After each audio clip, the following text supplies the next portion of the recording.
How do you translate scientific discovery to public health action?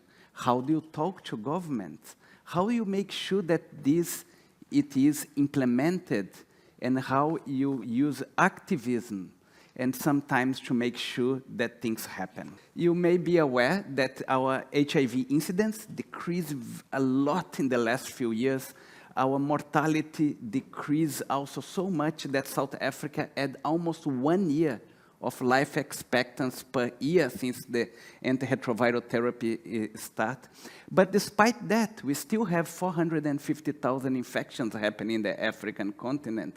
And because of that, we have to kind of change targets, and start focusing where transmission happen. Back in 1989, we saw at that point, young women had more than 4 times HIV infection than in young men. In fact, young men had very low levels of HIV, and that's still true to this day. But when we raised this issue, when we said, we've got to really tackle this problem, there were skeptics. The whole thing about scientists is that when somebody says, let's go this way, the scientists all say, well, let's try other ways. And so we had skeptics, and they were very important skeptics. And so we chatted to this very effervescent character. And we said, how can we do this? And he came up with this brilliant idea. He says, let's study the genes of the virus. Let's look at who is infecting who by studying which people have the same virus or similar virus.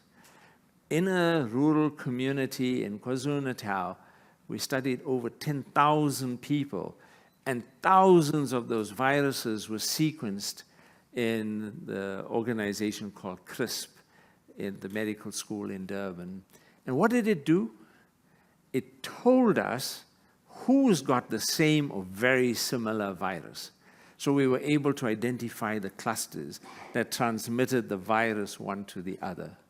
And through that, we showed that age-disparate sex, men in their late 20s, early 30s, having sex with teenage girls, was the main driver of the HIV situation.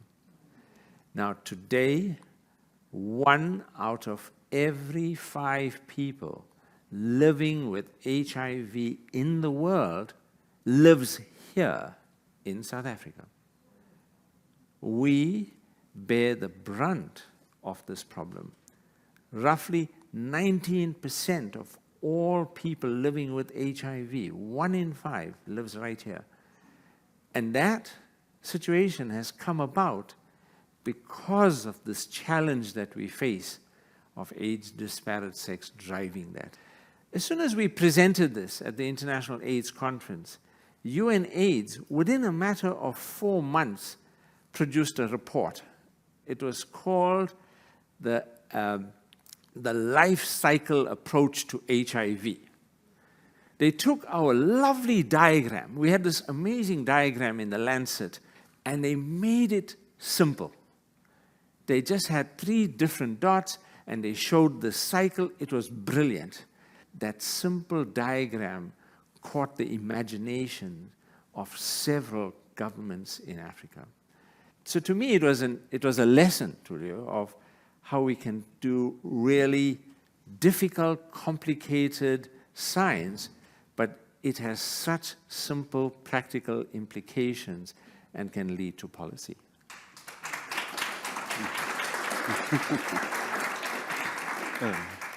Now, that same technology that Tulio used, that same infrastructure that had been built for HIV, all of that come 2020, and a new virus comes along called SARS-CoV-2. We are ready. South Africa is ready. while the rest of the world is trying to figure out what we're going to do about this virus, here we are in South Africa. The president creates this ministerial advisory committee, and Professor de Oliveira is part and parcel of helping us understand this virus. So in April 2020, he comes up to my office.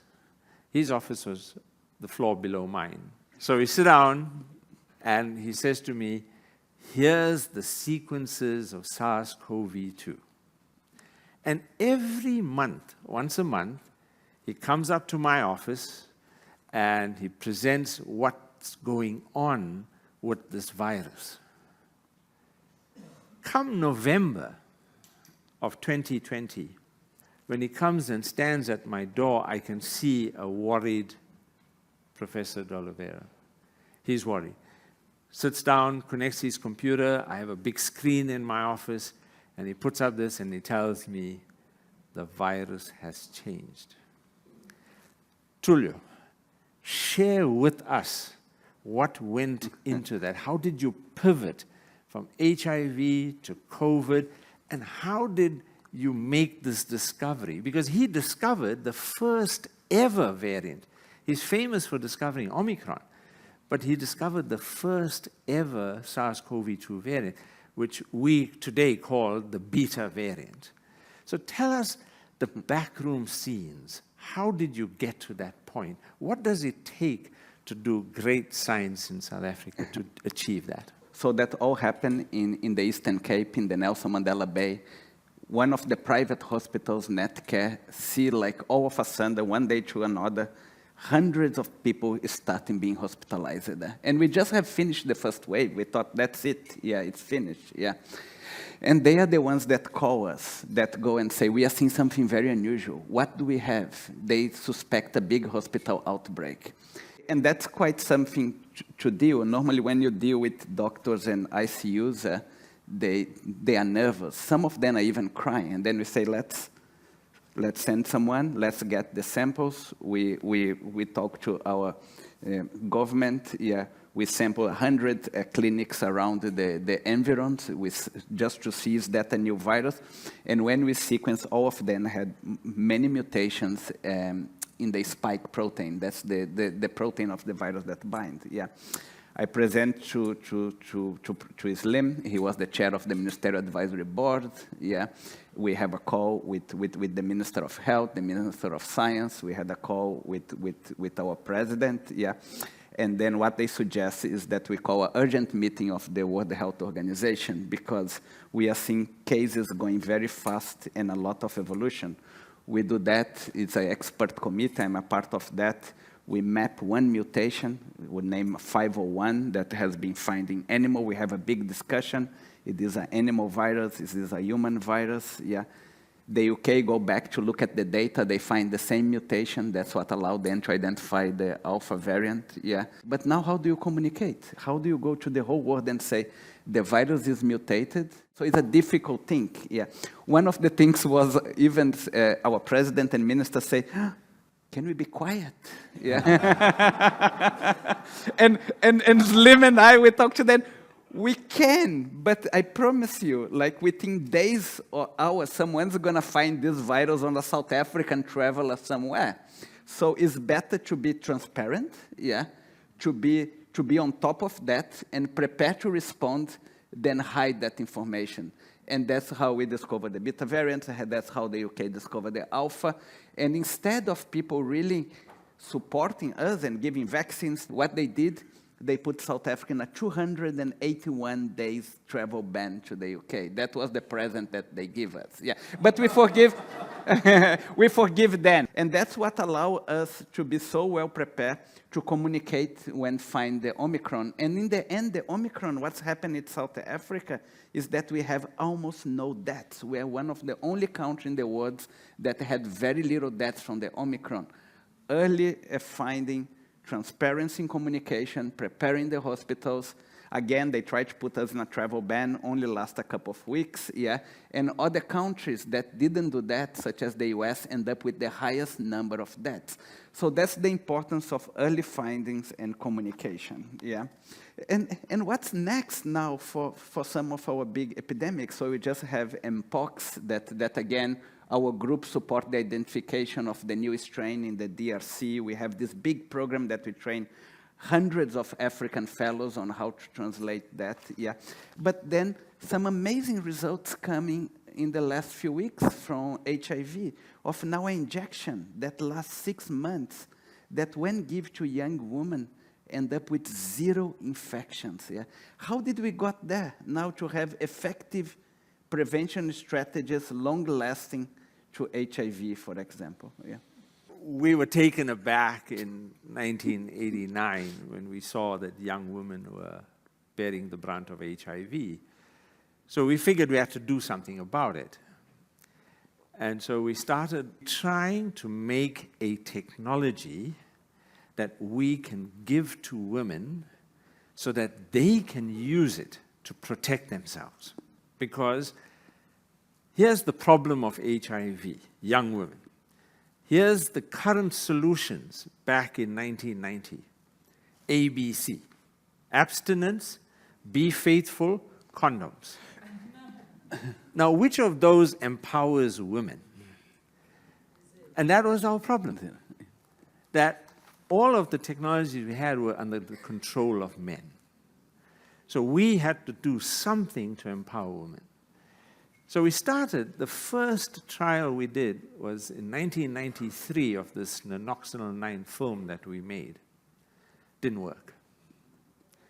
So we started working on other products. 18 years of failure. Let me tell you, when we were presenting results, we were presenting them in the big international meetings, and everybody knew that if you saw us going up to the podium, yet another failure. You know what our nickname was? Experts in failure. So in 2010, we finally produced a positive result. We showed that a drug called tenofovir, finally, here's something that works, an antiretroviral that works, tenofovir. Eventually, to cut a long story short, tenofovir-based pre-exposure prophylaxis is recommended by WHO in 2015. So just think about it, from our first study in 1989 to 2015, that's how long it took. Our problem? Think about young girls. Think about teenage girls. Are they going around every day thinking, oh, I'm going to get HIV, I better remember to take my tablet today? They just don't do that. It's not, they are living their lives. To think about taking a tablet every day was just a bridge too far. So we couldn't get enough young women to start taking the tablets, and when they did, they wouldn't stay on it. They just couldn't. And it's not anyone to blame. It just is a difficult thing to take a tablet for a disease you don't have. So we started working on new formulations. We made a TAF implant, which would last a whole year. The idea, let's just put it under the skin in young girls so they don't have to worry about HIV for a whole year. While we're working on this company, Gilead, develops another drug called lenacapavir. Lenacapavir, injected once every 6 months, provided 100% protection against HIV. I've never seen this. I've been doing research now for 40 years. I've never seen, in medicine, we don't have something that works 100%. But in this particular study, it protected all of the women. Now, what's at issue? How do we get it cheaply enough? How do we get it out there? And that's what the communities are now taking up. It's their challenge now. They have to advocate for it.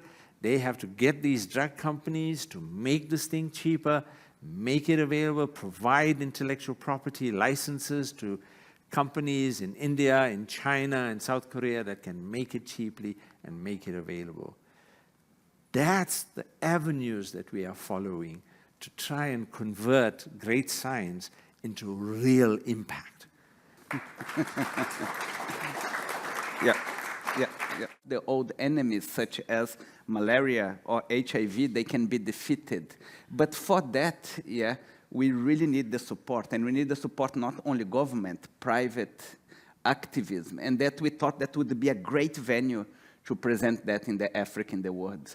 On how we can make that possible. How can we defeat some of our old enemies in Africa, malaria, HIV, and TB, not only with science, but how we get that to where it matters and to who it matters. Let me just make one illustrative point for Tulio. In the world of science, the world has been very used to the major discoveries in science coming from the Northern Hemisphere. It's not usual that something comes from Africa for the first time, the original discoveries coming from here. Truly, what you did was truly remarkable in discovering not just the first variant, but Omicron, and then taking us through all of these major findings with mpox and with influenza and so on. That's not done by an individual. That's done by putting together great teams with great leadership. How did you manage to put this consortium together that's been able to produce these amazing results that have shared with the world the first discoveries of these different forms of the virus? Do you want my honest answer? We can start from that. Basic meditation every morning. You need such patience. Academics, they are like cats. They like fighting. They like fighting non-stop. So it's just about trying to put people to work together. And we did that across all the universities in South Africa with government, and try to show them the kind of the big benefit that's not about us. It's not about papers. It's about really changing and save lives, but it needs a lot of patience.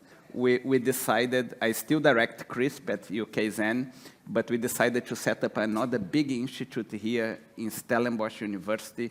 And that's why we are really trying to engage a lot with Africa in the world, to take the academics out of academy, but to the world. So you've been slogging in the labs, you've isolated what you think is absolutely the answer. Now you come into the public domain, and there's no end to the deniers, to the naysayers, and of course at some point you discover new facts and you have to go back on what you had told the public, and so it even nullifies the story even more. How do you deal with that, as I say, at a human level? Let me just say that misinformation and disinformation being the deliberate spreading of lies, is not new and not something that started with COVID. We had to deal with it in HIV. In HIV, the big disinformation was that the virus was made by the CDC in the US, and the CIA was distributing. And there are so many theories that were floating around. And they float around principally because people want an answer to a question that scientists cannot answer. Who is doing this to me? Because people need to know who's to blame, who's doing this. There are enemies everywhere. And the more powerful the person is, like Bill Gates, or the more credible it is that that's the person to blame. The difference in COVID was that we had social media. Everyone's voice is equal. And that's the democracy of social media. So a person with zero knowledge of virology, their opinion is as valid as a professor of virology who's been studying pandemics for 40 years.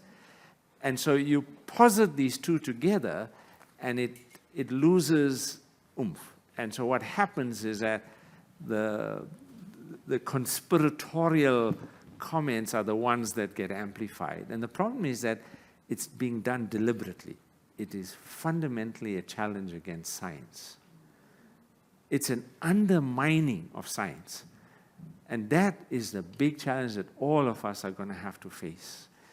What I think might be the fundamental problem that you scientists have, you cannot say you know something for sure, and you say maybe, or we think, with lots of caveats. Science grows towards perfection, but almost never gets there, whereas nature requires certainty. How do you tackle that fundamental problem in science about the lack of certainty? There's no 100% in science. There's always a chance that what we'll find will get overturned. And we saw that, just to use one example, in COVID, when the issue of is the virus airborne transmission.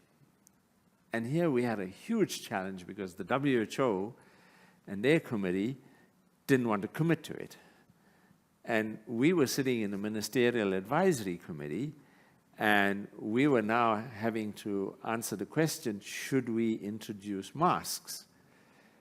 And most countries were not using masks because of the WHO recommendation, except in the East, where they use masks anyway. It's got nothing to do with COVID. If they have a respiratory illness, they just choose it. And we had to make a difficult decision, and we said at the time, we sent the advisory to the minister, we said, the science is not firm, but on the balance of the evidence, we would recommend the use of masks.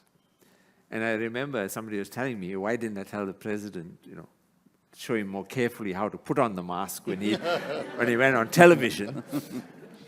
But when we told the minister and we explained that we might be wrong, in fact there's a good chance we're wrong, and when we briefed the president and we told him we might be wrong, but we're suggesting this, the president said, you must do what you think is right.